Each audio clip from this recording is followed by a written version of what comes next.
Hey guys, Andy here from the Two Chaps Motoring channel, and welcome along, especially if it's your first time. I promise I will be gentle. Now before we start, are you into cars? Do you get slightly aroused when you hear a V8 trundling past? Then look no further for a channel to subscribe to. We're your guys. Just give that little watermark down there a little tickle. I promise you, it'll like it.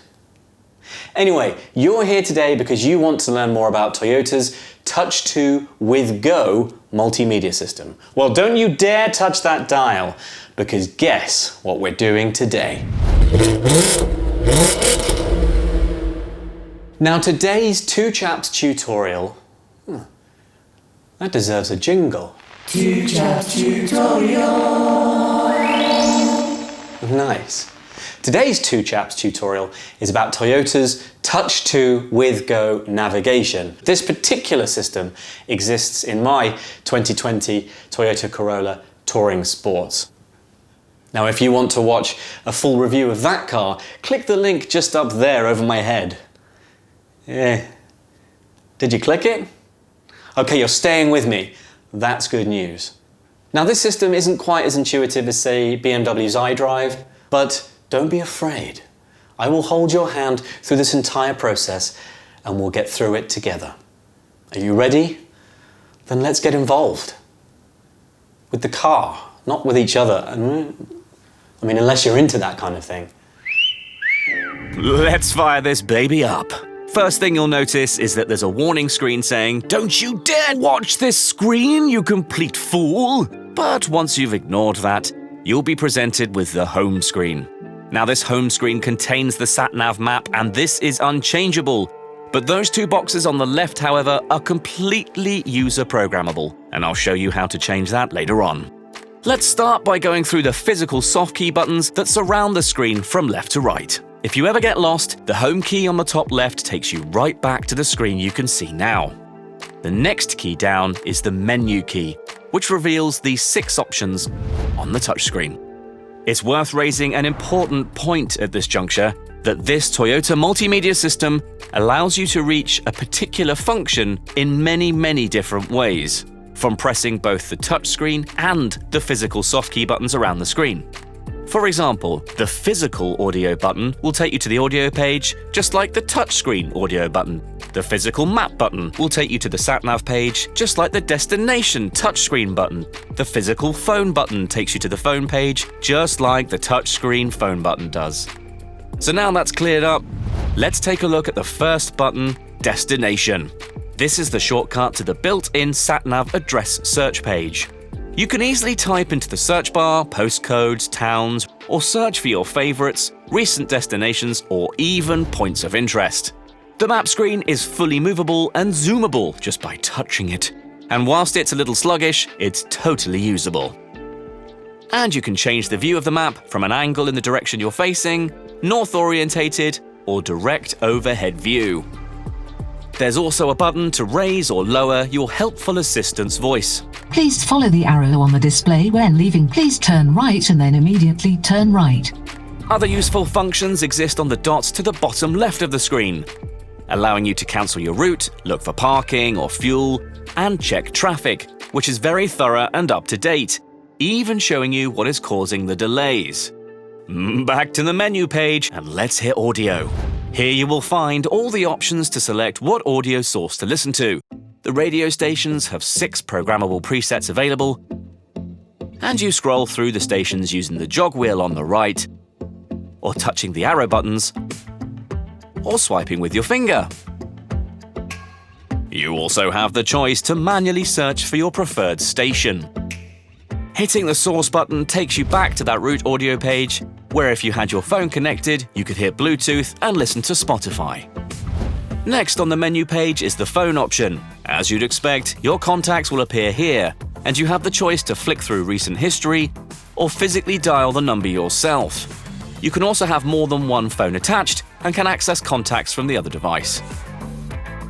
Messages obviously brings up your phone's text messages. Who's this Haley? Right, back to the menu page. where by pressing the Apps button will reveal any apps you have bought through Toyota's website. These can include Twitter, for example. But I've been a naughty boy and haven't registered my car to do that function yet. So we shall seamlessly move on to the next page option, the Info button. This shows you information about what the car is doing. In the Corolla, it shows you how the hybrid system is performing and any trip information or useful MPG blurb you might want to read about. Lastly, the Setup button. Now again, another important point here. There is a physical Setup button as well as the touchscreen version. The touchscreen Setup button takes you to the General Settings page. The physical Setup button takes you to the settings related to the page that you were on. Say you're on the audio page. If you pressed the physical Setup button, it would take you straight to the audio settings page. Let's move on. Now remember I said you could customize the home screen? You know, those two little boxes on the left? Well, this is how you do it. On the General Settings page, press the Customize Home Screen button and it will reveal the options of what you can use. You can't change the position of the sat-nav, so it's just the two boxes on the left that we can alter. Let's say I want the eco information of the car on the screen. I can tap eco and tap the box I want it to be in. It's simples! Just to prove a point, I can try and put the sat-nav in a different box, but it won't let me! But it does make the whole home screen feel a bit more tailored to the user, which is nice. But for now, let's put it back the way I want it, because I want to choose my music and access my phone. Let's head back now to the General Settings page. The rest of the General Settings page are pretty self-explanatory.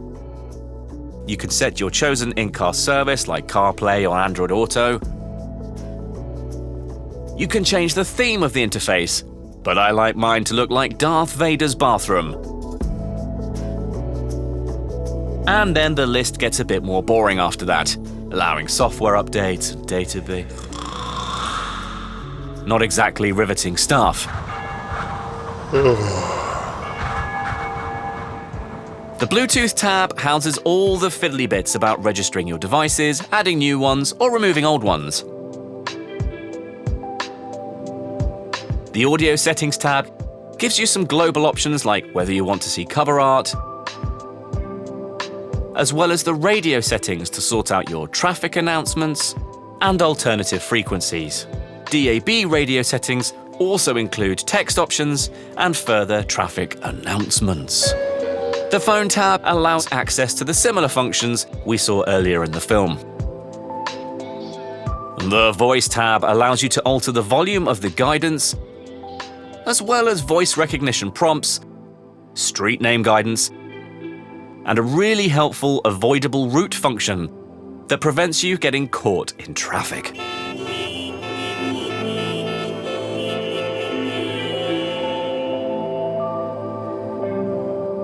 The Navigation tab gives you access to all the settings in the world you could ever want for a sat-nav, allowing you to change the default view of the map, the color scheme, whether you want to see 3D buildings and street names, and also whether it shows you the arrival time or the time remaining of your journey. Points of interest can also be changed depending on what you want your map to display. The Traffic tab allows you to customize how the car receives its traffic TMC information. The Wi-Fi tab allows you to connect to Wi-Fi hotspots and hence give the car access to a data stream for downloading any updates. Lastly, the Online tab displays whether you want to automatically connect to the web and access Toyota Online. So, Toyota's Touch 2 with Go system can be a bit fiddly, but with use, it becomes second nature. However, we're not quite done just yet. So we've covered a lot of Toyota's own inbuilt software, but what if you want to use Android Auto or Apple CarPlay? Well, the good news is Toyota, with all their new cars, are now releasing CarPlay and Android Auto as standard. Good acoustics in this garage. Now, there are a few crucial things you need to do before you can use Android Auto or Apple CarPlay in your car. With this purpose, we're going to be talking about Android Auto, and the first thing you need to do is install the application. Head on over to your Play Store and search for Android Auto. The first option is your best bet here. Click away and get that puppy installed, and make sure your phone has the Android software version 5 Lollipop or higher. Once that's done, you're ready to hook it up to the car. But don't make the mistake I did. I got my car home. It was 2 hours after I'd picked it up. I was excited to plug in my phone and try Android Auto. After all of this fuss about the Toyotas not having it, this car supposedly did. I plugged my phone in. I waited for 30 seconds, and then a minute, 3 minutes. I got nervous. I started to sweat. And then phoned the dealership, only to find out I'd made a very silly mistake. You see, there is a particular port that you need to use to run Android Auto in your car, and in the Corolla, it's hidden underneath the dash. This is a special type of USB data port that allows that extra communication between the phone and the car's inbuilt system. If you get that bit right, and you've got the app on your phone, it's time to play. Connect your phone and you'll see that the device is instantly recognized by Toyota's software. Press that familiar menu button and you'll see a new option has arrived. Yes! Android Auto, baby! Press that sucker! And right away you are taken to the interface. Here, any apps compatible from your phone will show up on the list. Spotify works like a dream, especially when listening to Keen. See what I did there? And Google Maps is as easy as pie, just like when you're on your phone. It really is all that simple.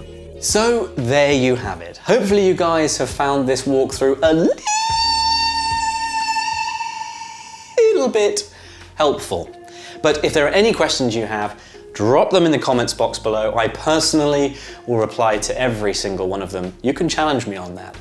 And we'll be happy to get back to you. Or if you want a more in-depth video on one of the things, one of the sub-menu settings, just let me know.